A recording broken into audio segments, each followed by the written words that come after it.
Dunia ini cirinya al-makanul musibah. Dunia ini tempat musibah, tempat ujian. Allahu Akbar.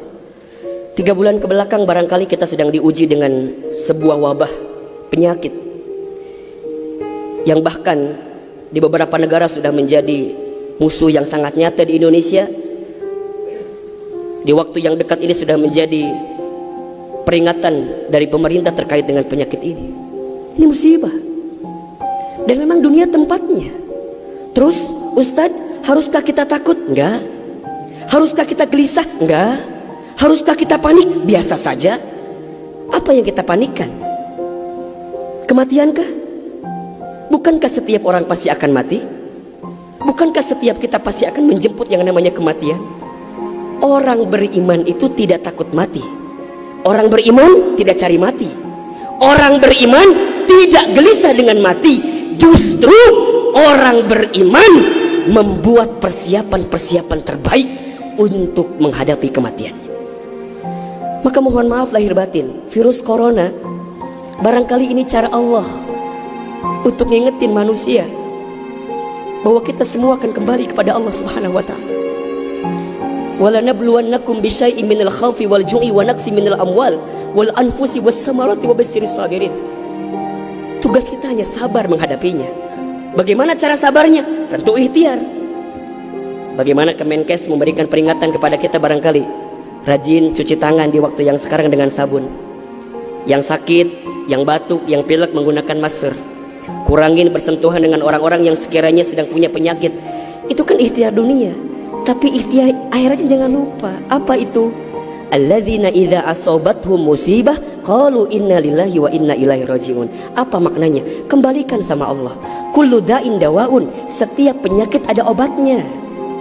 Dan obat yang paling mujarab, obat yang paling tangguh, obat yang paling hebat, obat yang datang dari Allah Subhanahu wa taala. Zikir pagi dan petang. Bahkan barangkali mungkin hadirin sudah tahu doa khusus yang Nabi ajarkan berangkat dari hadis Abu Daud ketika kita mendapatkan virus penyakit yang berbahaya. Allahumma inni a'udzubika minal barasi wal jununi wal judami wa min sayyi'il asqami. Ya Rabb, ya Rabb, sesungguhnya aku berlindung kepadamu dari penyakit belang, dari penyakit gila, dari penyakit kusta, dan kami pun berlindung kepadamu ya Allah dari penyakit yang mematikan, menyakitkan, bahkan mengerikan. Serahkan semuanya sama Allah. Dunia ini memang tempat musibah. Dan jangan kaget, setelah virus ini pasti akan datang musibah yang selanjutnya. Kemarin di Sukabumi baru gempa. Sebelumnya ada lagi longsor. Sebelumnya banjir. Memang tempatnya ujian, tempatnya musibah. Mohon maaf kalau kita hidup di dunia gak mau dikasih musibah, jangan hidup di dunia. Memang itu cirinya. Maka lihat ciri yang keempat. Apa itu Ustaz? Dunia ini al-makanul ibadah. Dunia tempat ibadah. Orang akan semakin kuat menghadapi setiap musibah jika baik ibadahnya.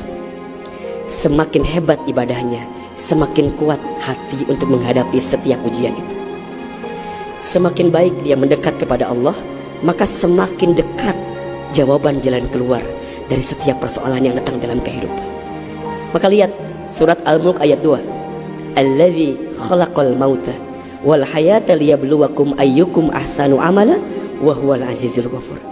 Dialah Allah yang menjadikan kematian dan kehidupan. Bahasa lainnya, dialah Allah yang menguji kita dengan sesuatu yang menyedihkan dan yang membahagiakan. Sebagai apa? Liyabluwakum, sebagai ujian untuk kamu sekalian. Apa yang Allah lihat? Mohon maaf, yang Allah lihat bukan ujiannya, tapi yang Allah lihat adalah ayyukum ahsanu amala. Siapa yang paling hebat menyikapi setiap ujian itu. Kalau di antara kita di sini ada yang sedang ikutan tes seleksi kemudian gak lolos, jangan salahkan soalnya, karena yang salah bukan soal, pasti yang salah adalah jawabannya. Kalau sekarang ada di antara kita yang sedang dilanda musibah, ujian, mungkin di rumah tangganya, mungkin di keluarganya, mungkin di usahanya, mungkin di kerjaannya, mungkin di bisnisnya, jangan mengeluh. Karena Allah tidak mungkin memberikan beban kepada kita kecuali sesuai kemampuan kita. Corona didatangkan ke kita bukan tanpa sebab. Karena Allah paham kita bisa mengantisipasinya, kita paham bisa menghadapinya. Cuman ayyukum ahsanu amala, siapa yang mampu menjadi pribadi yang lebih baik di hadapan Allah dengan ujian yang datang ini. Mohon maaf kalau dengan virus corona ini tidak membuat kita semakin dekat dengan Allah, butuh virus macam apa lagi yang akan membuat kita termotivasi untuk semakin mendekat kepada Allah. Kalau dengan banjir, dengan longsor, dengan tsunami tak membuat kita semakin dekat dengan Allah, maka butuh cara apa lagi yang akan Allah berikan kepada kita agar kemudian kita semakin ingat dengan Allah Subhanahu wa taala. Mudah-mudahan ini bisa menjadi pelajaran yang membuat kita semakin tenang, semakin yakin menjalani kehidupan dunia. Dunia ini singkat, dunia ini permainan, dunia ini tempat musibah, dunia ini tempat ibadah.